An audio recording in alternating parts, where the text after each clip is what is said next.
ครับวันนี้ก็อยู่ที่บ่อศิลาครับโลโมศิลาครับยะลาครับนี่แค่336Dครับ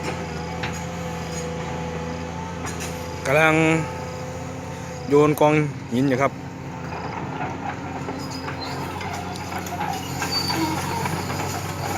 โอ้โอ้จะลงแล้วครับลงแบบนี้เลยนะครับ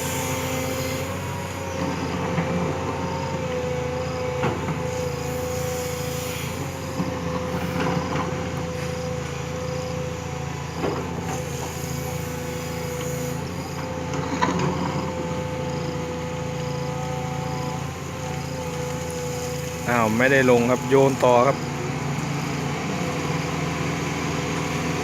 รถมารอครับรถตัก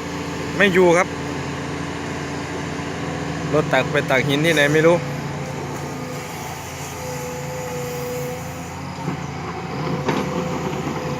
โอ้ไปถามคนขับแมคโครก่อนครับ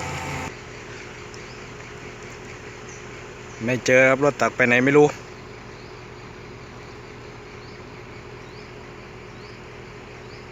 เดี๋ยวไปตามหารถตักครับ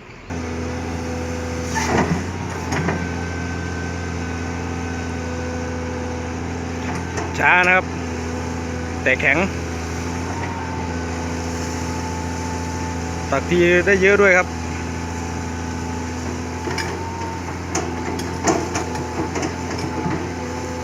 เหมือนกำลังจะแต่งทางลงมาเลย